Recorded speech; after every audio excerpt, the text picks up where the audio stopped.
Marlène et Jean-Claude sommes très heureux de te présenter une émission très spéciale afin de comprendre les faits d'actualité. Merci pour ta fidélité. Merci pour ta fidélité à la parole de Dieu. Aujourd'hui, nous voyons le pain. Avant d'aborder ce thème, qui se trouve dans le livre de Matthieu, chapitre 6, versets 9 à 11. Matthieu, chapitre 6, les versets 9 à 11. Prions, notre Seigneur et notre Dieu. Merci pour la parole. Merci pour l'occasion que nous avons de découvrir la vérité et d'assurer notre élection en Jésus de Nazareth. Tandis que nous nous apprêtons à ouvrir le livre, merci cet esprit de revenir encore et encore nous inculquer les saintes lettres qui peuvent rendre sages à salut. Seigneur, nous croyons que toi seul peux transformer nos vies. Alors merci, Éternel, de nous parler. Donne-nous un cœur docile, afin que nous puissions, Seigneur, accepter la parole que le Saint-Esprit plante dans nos cœurs, et que nous puissions t'accepter, tandis qu'il est encore temps.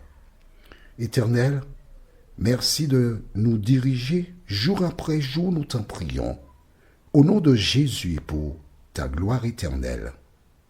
Amen. Rappelle-toi, nous allons faire un petit récapitulatif. Lorsque Jésus reviendra bientôt, que se passera-t-il? La Bible déclare dans 1 Thessaloniciens 4,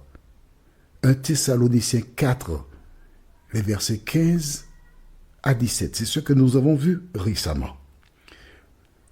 Quand Jésus paraîtra dans le ciel, au son de la trompette, les morts en Christ ressusciteront premièrement. Et s'il est dit premièrement, c'est parce qu'il y a un deuxièmement. Alors, juste pour toi, on va dans Apocalypse 20, rapidement. Apocalypse 20. Ne t'en fais pas, je respecte le temps, on sera dans les temps. Tu vas dans Apocalypse 20. Apocalypse chapitre 20. Apocalypse, c'est le dernier livre de la Bible. Je le cherche en même temps que toi. Je t'ai déjà expliqué, c'est le Saint-Esprit qui me dirige, donc Apocalypse 20, tu es arrivé? Nous allons lire le verset 4. Verset 4. Tu as trouvé? On y va. Et je vis des trônes, et à ceux qui s'y assirent fut donné le pouvoir de juger, et je vis les âmes ou les personnes de ceux qui avaient été décapités à cause du témoignage de Jésus et à cause de la parole de Dieu, et de ceux qui n'avaient pas adoré la bête ni son image, et qui n'avaient pas reçu la marque sur leur front et sur leurs mains. Ils revinrent à la vie, et ils régnèrent avec Christ pendant 1000 ans. Tu vois? Les personnes qui ressuscitent premièrement sont ces gens-là. Maintenant, lis le verset 5 avec moi. Les autres morts ne revinrent point à la vie, jusqu'à ce que les 1000 ans fussent accomplis. Et on s'arrête là. Et je t'explique maintenant. Tu vois, il y a deux catégories. Heureux et saints ceux qui ont par la première résurrection. Donc les saints sont ceux qui ressuscitent premièrement. Les autres morts ne revinrent point à la vie, jusqu'à ce que les 1000 ans fussent accomplis.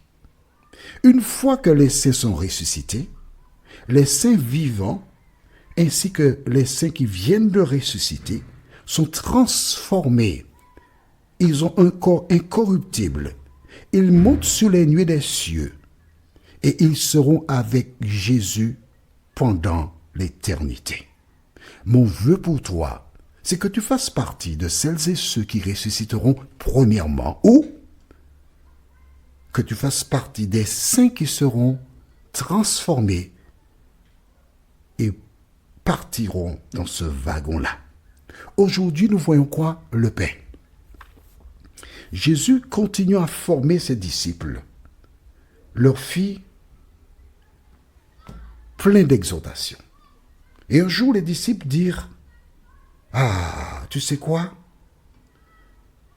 Enseigne-nous à prier. » Parce que nous voyons les disciples de Jean, c'est-à-dire Jean-Baptiste, qui prient, ils savent prier, mais nous, on ne sait pas prier. Qu'est-ce qu'on doit dire pour la prière, dans la prière? Alors, Jésus va leur donner un modèle de prière. Quelle prière? Nous sommes dans le livre de Matthieu, chapitre 6. Tu as trouvé? Matthieu, chapitre 6. Et nous lisons les versets 9 à 11. Juste 9 à 11. Voici donc comment vous devez prier. Notre Père qui est aux cieux, que ton nom soit sanctifié. Tu te rappelles? Dieu avait dit à Moïse, vous n'avez pas sanctifié mon nom. C'est pour cela que vous n'entrerez pas dans la terre promise. Aujourd'hui, toutes celles et ceux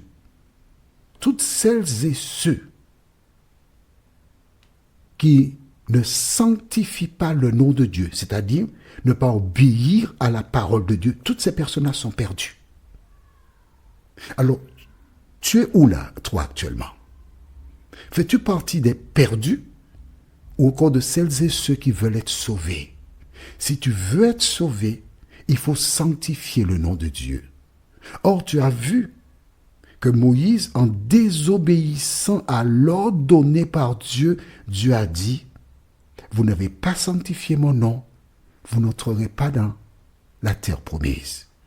Il dit aujourd'hui à celles et ceux qui n'obéissent pas à sa parole, tu n'entreras pas dans la nouvelle terre que je prépare pour celles et ceux qui m'attendent pour leur salut. Tu ne feras pas partie du premier wagon, alors là tu seras comme les autres. Tu perdras la vie éternelle. Est-ce là ton désir? Non, j'espère pour toi. Continuons. Après, il dit, c'est la première chose, notre Père qui est aux cieux, que ton nom soit sanctifié. Tu es enfant de Dieu quand tu sanctifies le nom de Dieu, quand tu obéis à la parole de Dieu. Quand tu n'obéis pas à la parole de Dieu, tu as pour père le diable. Continuons. Que ton règne vienne. Mais ensuite, que ta volonté soit faite sur la terre comme au ciel. Et oui, les choses importantes, Jésus les énonce en premier. 1, que ton nom soit sanctifié. 2, que ton règne vienne. Oui, avec tout ce qui se passe dans ce monde actuellement, tout ce que nous entendons, tout ce que nous voyons, nous devons dire, Seigneur, que ton règne vienne. Troisièmement, que ta volonté soit faite.